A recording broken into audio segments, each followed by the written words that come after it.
नमस्कार दोस्तों, बहुत बहुत स्वागत है आप सभी का आपके अपने इस यूट्यूब चैनल विधिटेरिया में। दोस्तों मैं हूं एडवोकेट मंजीत त्रिपाठी। दोस्तों आज की इस वीडियो में हम बताएंगे कि अगर आपका बिल्डर एग्रीमेंट है, यानी कि आपने कोई फ्लैट बुक कराया है और आपने उस फ्लैट में आपने बिल्डर के साथ एग्रीमेंट किया है और बिल्डर ये एग्रीमेंट करके देता है कि हम आपको नियत समय पे, तय समय पे आपको हम फ्लैट का पोजीशन दे देंगे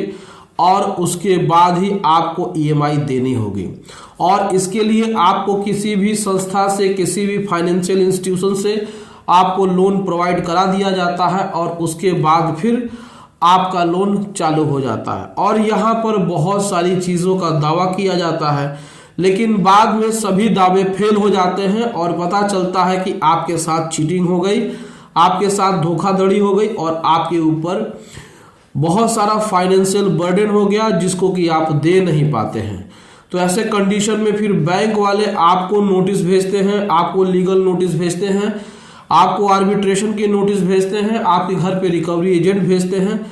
इसमें आपके साथ बहुत बड़ी साजिश होती है। एक तो आपको फ्लैट नहीं मिलता है नियत समय पे, तय सीमा पे, जो डेट बिल्डर ने बना करके दे रखी है एग्रीमेंट में, बिल्डर भाग जाता है, बिल्डर एब्सकॉन्ड हो जाता है और इसमें सारी जिम्मेदारी आपके कंधों पे आ जाती है। तो आज के इस वीडियो में हम आपको डिटेल से इस प्रॉब्लम का सॉल्यूशन बताएंगे। वीडियो बहुत ही ध्यान से देखिएगा और ये वीडियो आपके लिए बहुत ही लाभकारी सिद्ध होगी, बहुत ही बेनिफिट होगी।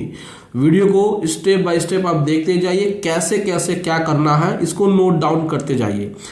क्योंकि आप अगर सही तरीके से प्रोसीजर को नहीं अपनाएंगे तब तक आपको कोई रिलीफ नहीं मिलेगी। आप दुनिया भर के कोर्ट में केस फाइल कर लीजिए, ऐसा कुछ भी नहीं होगा। तो अगर आपके साथ भी कोई भी बिल्डर एग्रीमेंट में बिल्डर ने फ्रॉड किया है या फिर बैंक के एथोराइज ऑफिसर ने आपके साथ फ्रॉड किया है, तो आपको बिल्कुल भी डरने की जरूरत नहीं है। बैंक अगर आपके ऊपर दबाव बनाता है, आपको अनावश्यक रूप से परेशान करता है, बैंक की रिकवरी टीम आपको परेशान करती है, तो भी आपको घबराने की बिल्कुल जरूरत नहीं है। यहाँ पर आपके साथ कुछ भी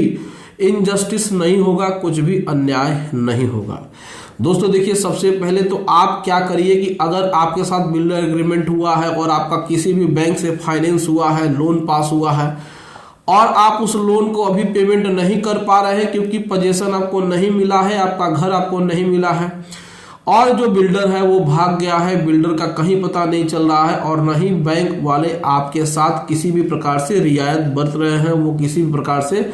आपको रिलीफ देने के मूड में नहीं है, तो आपको सीधे सीधे सबसे पहले तो जो प्रोसीजर अपनाना है वो ये है। प्रोसीजर नंबर 1, सबसे पहले तो आपको अपने नज़दीकी पुलिस स्टेशन में वहाँ पे जाना है और आपको प्राथमिकी दर्ज करानी है, यानी कि आपको फर्स्ट इंफॉर्मेशन रिपोर्ट यानी कि FIR, CRPC की धारा 154 है, इसके अंतर्गत आप अपने पुलिस स्टेशन में लिखित में यानी रिटन में आप अपना शिकायत दर्ज करा सकते हैं और उसके बाद बैंक के एथोराइज ऑफिसर और उस बिल्डर के नाम पे आप शिकायत दर्ज करा सकते हैं। इस शिकायत में यानी कि इस कंप्लेंट में आप अपने ऊपर हुए सभी बातों को सही तरीके से विस्तार पूर्वक लिख करके थाने को दे दीजिए और वहां पर जो भी आपके पास एविडेंस है उस एविडेंस के आधार पे आपको वहां पे अपना केस रजिस्टर कराना है। दोस्तों सबसे पहले हम आपको बता दें कि किसी भी केस को रजिस्टर करने के लिए एविडेंस का होना जरूरी है। आप किसी के ऊपर केवल आरोप लगा दें और वो उस आरोप को सिद्ध करने के लिए कोई भी आपके पास साक्ष्य मजबूत नहीं है, कोई भी साक्ष्य आपके पास नहीं है, कोई भी एविडेंस आपके पास अवेलेबल नहीं है, तो कोई कंप्लेंट आपकी दर्ज नहीं होगी। तो जो भी आपके पास बिल्डर एग्रीमेंट हो, जो भी बैंक के साथ कॉन्ट्रैक्ट हुआ हो, बैंक के साथ एग्रीमेंट हो, लोन एग्रीमेंट हो, जितने भी डॉक्यूमेंट है वो सारा का सारा डॉक्यूमेंट आप वहां पे दिखा दीजिए।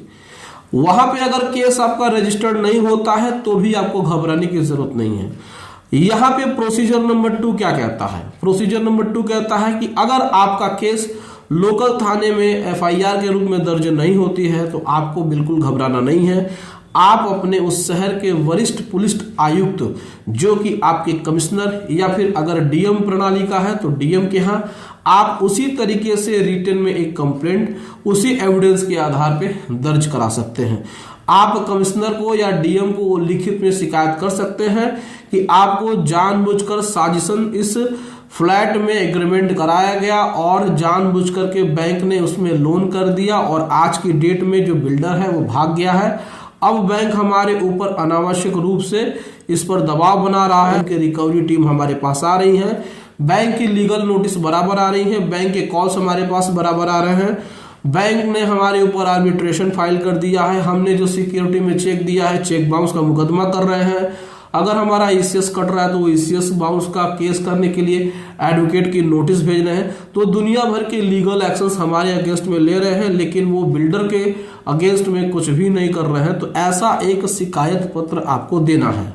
अगर वहां से भी शिकायत पत्र देने से कार्य नहीं होता है तो यहाँ पर प्रोसीजर नंबर 3 काम करेगा। प्रोसीजर नंबर 3 में आपको क्या करना है, आपको जाना है अपने न्यायिक मजिस्ट्रेट यानी कि जुडिशियल मजिस्ट्रेट जो सिविल कोर्ट में है, वहां पे आपको सीआरपीसी की धारा 156 क्लॉज 3 यानी कि 156 क्लॉज 3 के अंतर्गत दिए गए प्रावधान के अंतर्गत वहां पे आप शिकायत दर्ज करा सकते हैं अपने एक एडवोकेट के माध्यम से। आपको एक लोकल एडवोकेट करना होगा, उनका वकालतनामा होगा और वो एक प्रकार से शिकायत पत्र न्यायिक मजिस्ट्रेट के समक्ष करेंगे कि सर हमने इस मामले में अपने स्थानीय पुलिस को भी एक कंप्लेंट दर्ज कराने की कोशिश की थी, लेकिन स्थानीय थाने ने हमारी कोई मदद नहीं की। इसके बाद हम यहाँ से कमिश्नर या फिर डीएम के पास गए, वहाँ भी हमने एप्लीकेशन दिया लेकिन वहाँ भी हमारा कुछ नहीं हुआ। तो यहाँ पर ये एविडेंस है, इस एविडेंस के आधार पर हमारे केस में एफआईआर दर्ज करने का आदेश जल्द से जल्द पारित किया जाए, यानी कि आदेश किया जाए ताकि एफआईआर जल्द हो और जो भी इसमें वांछित हैं, जो भी अपराधी हैं, जो भी अभियुक्त हैं, उनकी गिरफ्तारी हो और उनके ऊपर रिकवरी सूट फाइल करके हमारे फ्लैट का पोजीशन हमको दिया जाए और फिर हम बैंक को उनका पैसा सही समय पे दे करके अपने को इस समस्या से बाहर निकाल सके। तो इस प्रकार का कंप्लेंट आपको दर्ज करानी है और मान के चलिए कि सीआरपीसी की धारा 156(3) के तहत जब आप अपने न्यायिक मजिस्ट्रेट के सामने कंप्लेंट दर्ज कराते हैं तो आपका केस रजिस्टर्ड भी होता है, इसमें एफआईआर भी दर्ज होती है और फिर एफआईआर में आईपीसी की धाराओं के अंतर्गत 406, 419, 420, 422, 468, 469, 467, 470, 71 और 120(b) के तहत आपराधिक मामले दर्ज किए जाते हैं धोखाधड़ी करने के लिए, पैसे का गबन करने के लिए, चीटिंग करने के लिए। इस प्रकार की धाराओं में उनको मैक्सिमम 10 साल तक की सजा भी हो सकती है। तो आप इस प्रकार से बिल्डर और बैंक के एथोराइज ऑफिसर के ऊपर आपराधिक मुकदमा दर्ज करा सकते हैं और आपको आपके फ्लैट का पोजीशन समय पे मिल जाएगा और बैंक अनावश्यक रूप से आपको परेशान नहीं करेगा और आपका लोन भी कंप्लीट हो जाएगा। तो दोस्तों ये था एक कंप्लीट प्रोसीजर कि किस तरीके से आप अपने साथ हुए बिल्डर एग्रीमेंट के धोखाधड़ी के मामले में कैसे कंप्लेंट दर्ज करा सकते हैं। तो दोस्तों ये वीडियो कैसी लगी आप हमें कमेंट करके ज़रूर बताइएगा। वीडियो अच्छी लगी हो वीडियो को लाइक करिएगा, इसे अपने दोस्तों और रिश्तेदारों में शेयर कर दीजिएगा और हमारे चैनल को सब्सक्राइब करके हमें सपोर्ट जरूर प्रदान करिएगा। चलिए दोस्तों मिलते हैं अगली वीडियो में एक नए टॉपिक के साथ, तब तक आप अपना और अपने पूरे परिवार का ध्यान जरूर रखिए। Thank you so much. जय हिंद दोस्तों।